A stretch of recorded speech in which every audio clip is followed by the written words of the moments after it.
Brian De Palma sat in his cozy but cluttered Los Angeles apartment, holding an old, yellowed script in his hands.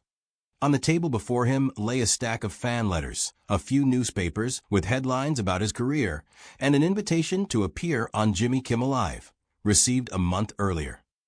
At 85, Brian no longer chased fame, but something about this invitation made him pause. The headlines still celebrated his iconic films Scarface, The Untouchables, Mission, Impossible, but lately, one old story kept resurfacing, stinging like an unhealed wound. His doubts about casting Al Pacino as Tony Montana in Scarface. Brian leaned back in his chair, listening to the hum of cars on Sunset Boulevard outside.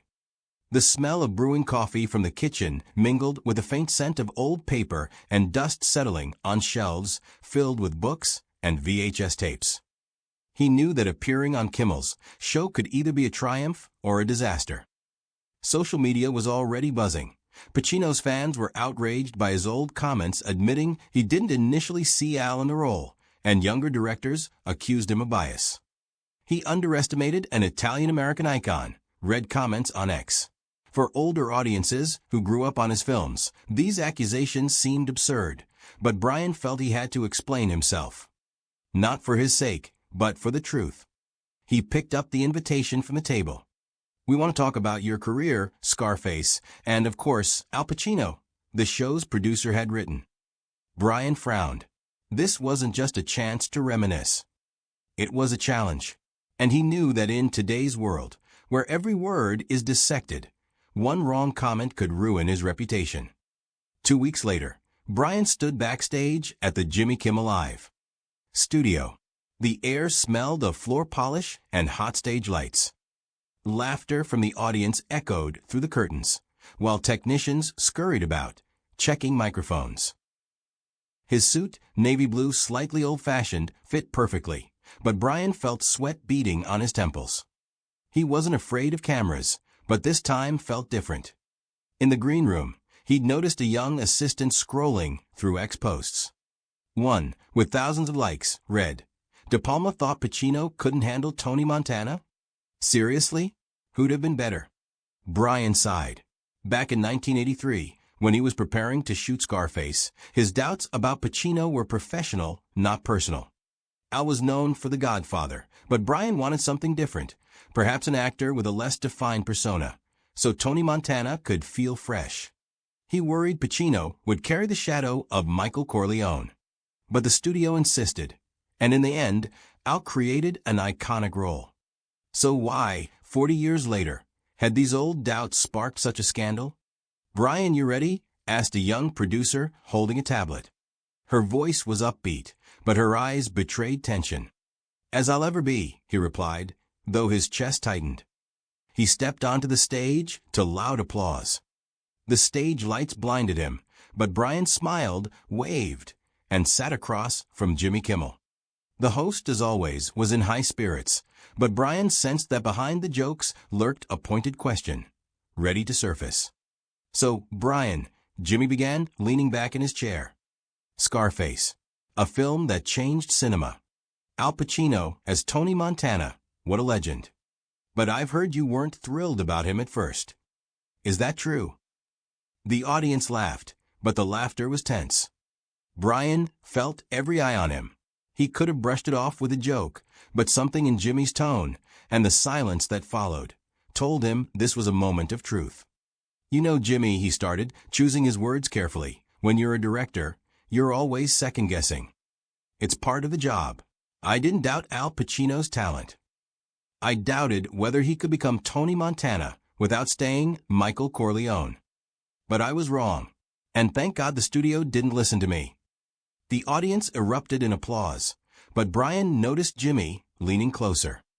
"But some people say your doubts weren't just professional," Kimmel pressed, his smile sharpening. "There's talk on social media that you underestimated Pacino because of his Italian heritage. What do you say to that?" The room fell silent.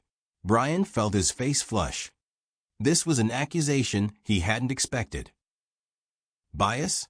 He, the son of Italian immigrants, raised in Philadelphia, where every other neighbor was Italian? It was absurd, but in today's world, such accusations carried weight. "That's nonsense," he snapped, but quickly steadied himself. He remembered why he was here, not to defend himself, but to explain. "Let me tell you how it really was." He paused, scanning the audience. In the front row sat an elderly couple, a man and woman who likely watched Scarface in theaters in the 80s. Their eyes held curiosity, but also wariness. Brian realized he wasn't just speaking to Kimmel or the studio audience. He was speaking to those who grew up on his films, to people 55 and older who remembered a world before the internet, before cancel culture. "In 1983, he began, I was a director trying to do something new. Scarface wasn't just a gangster movie. It was a story about the American dream gone wrong. Tony Montana isn't just a Cuban immigrant. He's a symbol of what happens when the hunger for power overtakes morality. I worried that Al, with his incredible charisma, would make Tony too heroic. I wanted audiences to see his flaws, not idolize him." The audience listened intently. Jimmy nodded, but didn't interrupt. "My doubts had nothing to do with Al Pacino's heritage," Brian continued. "I'm Italian myself. My grandfather came to America from Sicily with $5 in his pocket. I know what bias feels like because I saw my family face it. My doubts were about art, about the risk I was taking as a director. And I'm glad Al proved me wrong." The audience clapped, but Brian sensed it wasn't enough. He knew social media would explode after the show. Some would believe him, others wouldn't. But he didn't want to leave it at that. "Jimmy," he said, turning to the host, "I want to add something. We live in a time when every word can be twisted. I don't blame those who are upset online. They're entitled to their opinions. But I believe we can talk to each other, not shout. If someone thinks I was biased, I'm ready to sit down with them. Not in X comments, but face to face. Because truth comes from dialogue, not angry posts." The audience erupted in applause. The elderly couple in the front row smiled, and the man even stood to clap. Jimmy seemed taken aback. "That's powerful, Brian," he said. "Maybe we should set up that show? You and your critics at one table." "I'm game," Brian smiled, but his eyes held steel. After the show, Brian sat in the green room, holding a glass of water. His agent, Linda, walked in with her phone in hand. "Brian, have you seen what's trending on X? Half the people are calling you a hero, and the other half are still digging into you. There's even a petition to boycott your films." Brian sighed. He knew this wasn't the end. But something in him had shifted. He didn't want to fight the crowd. He wanted to understand why his words had sparked such anger. And maybe help others understand him. "Linda," he said, "find me someone from those X posts. I want to talk. Not for a show. For me." Linda raised an eyebrow, surprised. "You're serious?" "As serious as it gets." She nodded, though her eyes showed doubt. Brian leaned back in his chair, listening to the hum of nighttime Los Angeles outside. He didn't know where this conversation would lead, but he felt it was just the beginning of something bigger than himself. The morning after the show, Brian woke to a call from Linda. Sunlight barely filtered through the heavy curtains of his apartment, and the smell of yesterday's coffee still hung thick in the air. He rubbed his temples, feeling a slight fatigue, not from lack of sleep, but from the thoughts buzzing in his head after last night's broadcast. "Brian, I found someone." Linda's voice crackled through the phone, tense but with a hint of excitement. Her name's Maria Costa, 32, an activist and blogger who writes about culture and identity. She's one of the people who blew up the story about you and Pacino.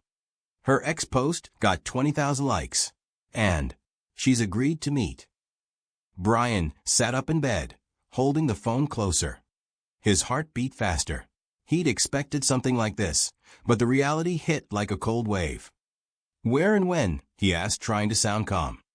She suggested a coffee shop in Santa Monica, tomorrow at 10. Says she wants neutral ground. And one more thing. She asked for no cameras or press. Just the two of you. Fine, Brian replied, though doubt stirred in his chest. Send me the address. He hung up and stood, walking to the window. Los Angeles was waking up. Cars honked, a siren wailed in the distance, and a neighbor's dog barked at the mail carrier. Brian thought of his parents, who came to America in the 30s, and their stories of struggling to find work when their names sounded too Italian. He'd never seen himself as a victim. But he knew bias wasn't just words. It hurt, and now he was accused of the very thing he'd hated his whole life. The Blue Wave coffee shop in Santa Monica was small but cozy. Wooden tables, the smell of freshly ground coffee, the hiss of the espresso machine behind the counter. Paintings by local artists hung on the walls, and soft jazz played from the speakers. Brian arrived 10 minutes early, ordered an espresso, and sat by the window with a view of the ocean. Waves rolled in the distance, and seagulls screeched, chasing food scraps on the beach. He spotted Maria as soon as she walked in. Tall, with dark hair tied in a messy bun, wearing a light dress and a canvas bag slung over her shoulder. Her face was serious, but not hostile. She scanned the room, saw Brian, and headed toward him. Mr. De Palma, she asked, extending her hand. Her voice was confident, but with a slight tremor. Call me Brian, he replied, shaking her hand. Please sit. Maria sat across from him, ordering a herbal tea. For a moment, they were silent, sizing each other up. Brian noticed her fingers nervously clutching the strap of her bag. Thank you for agreeing to meet, she began. Honestly, I didn't think you would. Most people in your position just ignore this kind of thing. I'm not most people, Brian smiled, but his eyes stayed serious. I want to understand why you think I was biased against Al Pacino, and why it matters so much to you. Maria sighed, glancing out the window. She took a sip of tea, as if gathering her thoughts. All right, I'll be straight with you, she said. My parents are Italian immigrants, came to the States in the 80s. I grew up hearing them called names, their heritage making them less American. Al Pacino, for my family, isn't just an actor. He's a symbol of what we can achieve despite the barriers. When I read that you didn't want him in Scarface, it felt like a betrayal. Like you, an Italian yourself, didn't believe in him because of the same things my parents faced. Brian listened without interrupting. Her words hit harder than he'd expected. He saw pain in her eyes, but also anger she was trying to contain. I understand why you felt that way, he said when she finished. But let me tell you my side. In 1983, I wasn't thinking about Pacino as Italian or not. I was thinking about Tony Montana. I worried that Al, with his fame from The Godfather, would overshadow the character. It was a director's fear, wanting to create something unique. Nothing more. Maria frowned, her fingers tightening around her cup. But why didn't you say that sooner? Why let these stories about your doubts float around for years without explanation? To people like me, it looks like you didn't value his contribution. Brian sighed, feeling old guilt resurface. He hadn't explained before. Maybe because he thought it wasn't necessary. Maybe because, in the 80s, no one asked. You're right, he admitted. I should have been clearer. But the world was different then. No X, no blogs. If you made a film, you were judged by the result, not what you said during casting. I didn't think my doubts would become such a big story. Maria nodded, but her gaze remained wary. Maybe, but it matters now. People, especially younger ones, don't see this as just a casting story. They see the Italian-American community feeling undervalued again. And when someone with your influence, your background, says something like that, it hurts. Brian felt a lump in his throat. He hadn't meant this, but her words made him wonder. Was he as blameless as he thought? Could his doubts, even professional ones, have been tinged with biases he hadn't noticed? Maria, he said softly, I can't change the past. But I can change how I talk about it now. If you think I've hurt people like your family, I want to make it right. Not to defend myself, but to show we can learn from each other. Even at 85. She raised her eyebrows, surprised, as if she hadn't expected this. They sat in silence for a moment, listening to the seagulls outside. Finally, Maria smiled, faintly, but genuinely. "That's unexpected," she said. "I thought you'd just want to justify yourself. But you're actually listening." "I'm here for that," Brian replied. "And I want you to help me. Tell me what I can do to make people like you feel heard." Maria thought for a moment, tapping her fingers on the table. "For starters," she said, "tell this story publicly. Not on a show where it's all for laughs, but somewhere people can really hear you. Write an article, or do an interview with someone from the Italian-American community. And maybe talk to Al Pacino. If he's not mad at you, that'll mean a lot." Brian nodded. The idea of talking to Pacino was risky. They hadn't spoken in years, and he didn't know how Al would react. But something in Maria's words gave him hope. This wasn't the end of the conflict, but the start of a conversation. "I'll think about it," he said. "And thank you for coming.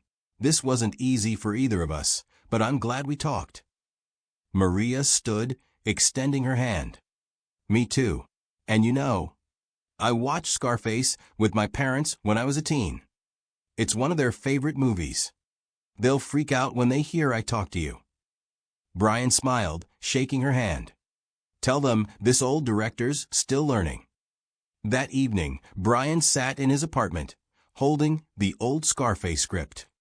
On the table lay a notebook where he'd started drafting an article. Outside, Los Angeles glowed with lights, and the sounds of the city, car horns, laughter from a nearby bar, formed a familiar backdrop.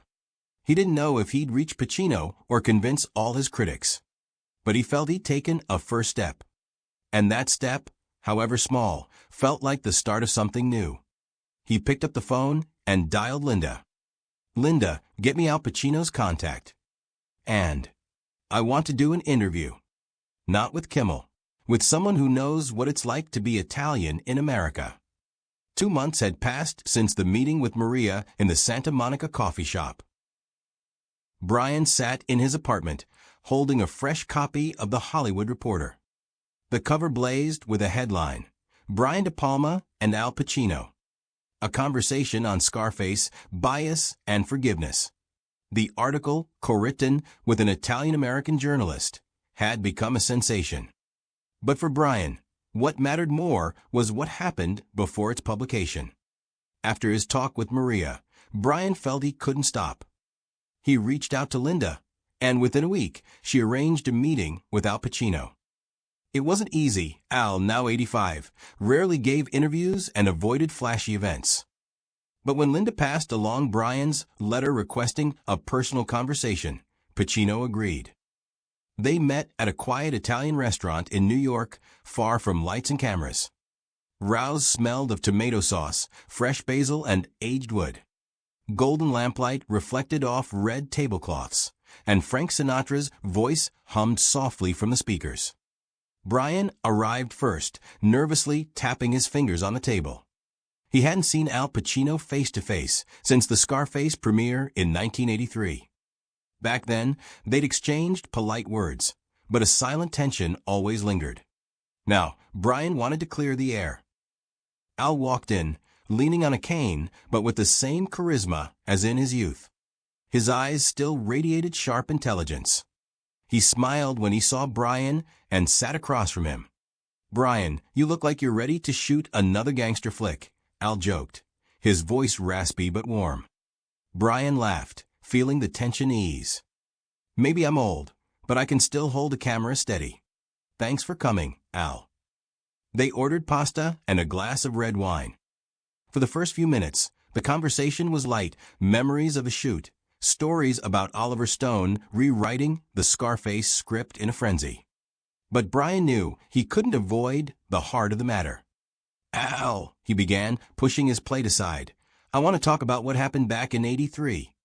About my doubts casting you as Tony Montana. I never apologized for that, and I think I need to." Al raised his eyebrows, but stayed calm. He sipped his wine and leaned back in his chair. Brian, you serious? That was 40 years ago. I don't hold grudges. You were the director, I was the actor. We both took risks. But people see it differently, Brian insisted. On social media, they're saying I underestimated you because of your Italian heritage. I want you to know that wasn't true. My doubts were about the character, not you. But I get why it hurt people. And I want to make it right. I'll studied him for a long moment, as if weighing his words. Then he smiled, not mockingly, but with understanding. You know, Brian, I grew up in the Bronx. They called me Dago in school. I know what bias feels like, but I never thought you were one of those guys judging me for my roots. You were just a stubborn director who wanted his film to be perfect. And by the way, you made it. Brian felt warmth spread through his chest. He'd braced for anger or reproach, but received forgiveness, simple and sincere. So you're okay if I talk about this publicly? He asked. I want to write an article, explain what happened, and maybe talk about how we can all listen to each other better. Al laughed, his laughter loud and infectious. Write whatever you want, but make sure to say Tony Montana's still alive in me. And buy me a beer when the article comes out. They talked for another hour, reminiscing about old times and laughing at how the world had changed. When Brian left the restaurant, the cold New York air hit his face, but he felt lighter than he had in years. The Hollywood Reporter article came out 3 weeks later. Brian wrote it with Luca Rossi, a young journalist whose parents, like Maria's, were Italian immigrants. In it, he laid everything bare. His doubts in 1983, his conversation with Maria, his meeting with Pacino. But the core wasn't about justifying himself, it was a call to action. Brian wrote, "We live in a time when words can divide us, but they can also unite us. I was wrong to think my words didn't matter. Now I know we all have to listen, learn, and speak the truth, not to win, but to understand." The article sparked a firestorm of reactions. On X, people shared quotes, debated, and thanked him. Maria posted, calling Brian an example of how you can change, even at 85. Older fans, who remembered Scarface from their youth, sent letters describing how the article made them reflect on their own mistakes. A 62-year-old teacher from Chicago wrote, "I thought guys like Palma just ignored criticism. But he showed an old dog can learn new tricks. Thanks, Brian." Al Pacino, true to his word, called Brian after the article dropped. "You actually wrote it, you old man," he said, chuckling. "And people are still quoting my Tony. Maybe we should do a sequel." "Only if I'm the cinematographer," Brian joked. The night before New Year's Eve, Brian sat in his Los Angeles apartment. Outside, the city buzzed, and the first fireworks lit up the sky. On the table lay a stack of reader letters, new interview invitations, and the old Scarface script he hadn't put away.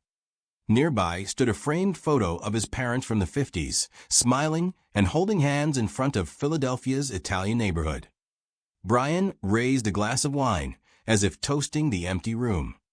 To dialogue, he said quietly. And to never stopping learning. He didn't know if the world would change after his article.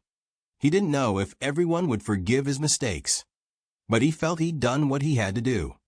And that was enough. Outside, fireworks bloomed in the sky, and Los Angeles hummed with life. Brian smiled, listening to the city's sounds.